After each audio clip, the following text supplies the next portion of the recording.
I am very excited for this segment. One of our next special guests has some thoughts on how President Biden could add a little razzle-dazzle to tomorrow night's State of the Union address. So let's discuss. Joining me, the co-host of the Pivot podcast. Yes, they're in the same room at the same time. Kara Swisher, editor-at-large at New York Magazine and also host of On with Kara Swisher. And Scott Galloway, professor of marketing at NYU and host of the Professor G podcast. And Josh Tyrangiel, Emmy award-winning TV producer and journalist. He is out with a New York Times opinion piece for some tips for the president. Josh, what can he do? So the president, we all think the president is this incredibly powerful person, and it turns out the president doesn't really get to set his agenda very often, right? Mm-hmm. Most of the time he's being reactive, except this one time, the top of the year, he gets to tell people this is what I want to do. Mm-hmm. And so presidents for the last about 65, 70 years have decided the best way to present this really important speech is to just talk for 60 to 70 minutes, list everything out, have no visuals, and speak to an audience that's constantly interrupting either to stand up and applaud or to scowl at them. And so basically, this is an outmoded medium. Mm-hmm. And so my notion is, all right, you gotta, before all the air goes out of the balloon, you gotta change it. And so TikTok dance? No, no, TikTok dance. No, be serious, but engage. Mm-hmm. Use multimedia, use video, use data. Nobody knows that the unemployment rate has basically declined in half during the course of the Biden presidency. Show it, for God's sake. Like, cross the nerd Rubicon, show a chart. Except this is a group of people that are proud that they don't. I've been in rooms with a lot of the Biden people, and they're like, we ignore Twitter, we ignore Instagram, we ignore TikTok. They're actually proud of not using it. Right, and what they're going to discover is what every other politician in America has discovered, which is you can't afford to be both out of touch and reelected. Mm-hmm. And we are at a tipping point for this medium. We're going to see it again tomorrow night. It's not effective. And so when you can actually engage, 38 million people watched last year, which is a big number. 12 million watched the Grammys last night. 68 million watched 20 years before. And so when those numbers decline, if you can't reach people, it's going to be a problem. And so there's lots of easy ways to do it. And the crime of all of it is Constitution, great document, a little bit of a rush job. There's nothing in there about the State of the Union that's specific. It actually just says the president should, from time to time, speak to Congress, talk about some stuff. Right. I'm not quoting the stuff part, but you know what I'm saying. Right. So if it can be anything, make it something meaningful, make it engaging. You're a branding man and a charts guy, Scott. What do you think? I'm thinking fog machine. Like cowbell. I think, everybody needs more. I think it's the same. I think he goes from off his heels onto his toes, defense from the offense. More jobs created than any Republican administration in 2 years. The Goldilocks economy of growth and inflation coming down, and we've taken out 50% of Russia's kinetic power. America comes up on your mobile phone, swipe right. Yeah. I mean, except he likes to do the humility thing. I mean, that's his thing, is to, downplay it. And what's happened now is these polls are now showing that people don't think he's done anything when he's done a lot of things, or they don't know what he's done, or they're dissatisfied with what they've done. Yeah, and particularly on the economy, you look at the polling. Mm-hmm. We have managed to stay out of a recession, knock wood, added a ton of jobs. Yeah. But people, most people think the economy is in the tank. But how do you convince them otherwise, right? No one ever says, I feel really great financially.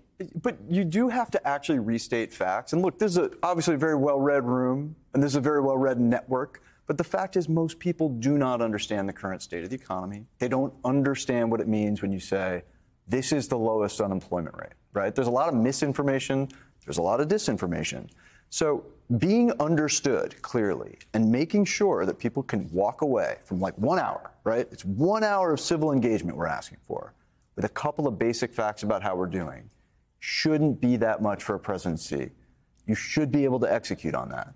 So this is your hour. What are you going to do with it? You're going to make the laundry list, confuse people with policy names, cite a bunch of statistics they're not going to know, or really focus them on a handful of things.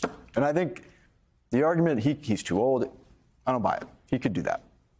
With the exception of those people who are going to watch no matter what, we know that interest has waned over the years. You just gave us the numbers. How does he change that? Can a politician today change that? I think a lot of it is in post-production, and it's in the edit. And I think they should be thinking about a series of talking points. I mean, you're right. It's a great talking point. Strongest unemployment or strongest employment in 50 years. That's easy to understand. Talk about that in an FDR-like move, we've provided more aid to the brave people in Ukraine than every other nation combined, and we have pushed them back. I mean, they should be thinking about a series, and I hate to say this, of 15 to 20-second bits they can take and spread across social media. This isn't about the State of the Union. It's about how it gets sliced and diced after the State of the Union. It's been reported that Kevin McCarthy has asked the president, don't use the phrase extreme MAGA Republicans. So what should the president do in response to Kevin's request? Use the phrase extreme MAGA Republicans. Don't. It's kind of like he has to. I think one of the things, Biden is a conciliatory personality, right? And he doesn't want to raise the temperature. But the temperature is raised. I mean, the minute that balloon was burst, the Chinese surveillance balloon, it became a political thing for Republicans. They were immediately on it with lots of messaging. And they are and always have been good at all kinds of digital messaging very early on, mostly because they were left out of networks. And so many years ago, we interviewed Ralph Reed, and he outlined how they used, the internet to get through to people because they couldn't. Then they used radio. They're using podcasting and everything like that. And there's just not the same power on the Biden side or the Democratic side at all. Almost nothing, really, that they push out that way. Do you agree with that? I don't think it's almost nothing, but I don't think it's savvy. And really my point in writing that is that there's a risk when you're out of step with the way people consume information, right? The medium is the message. It's a Marshall McLuhan thing. And when you look at the way that's presented, of an hour of a speech, nobody consumes information that way. You do have to split it up. And for the people who, think that every time you evolve, it's the decline of Western civilization, get over it, okay? This is about effectiveness. It's about the president being really clear. So don't hesitate. And yes, if Kevin McCarthy says don't use that phrase, we got to get 20 of these in here. Yeah, exactly.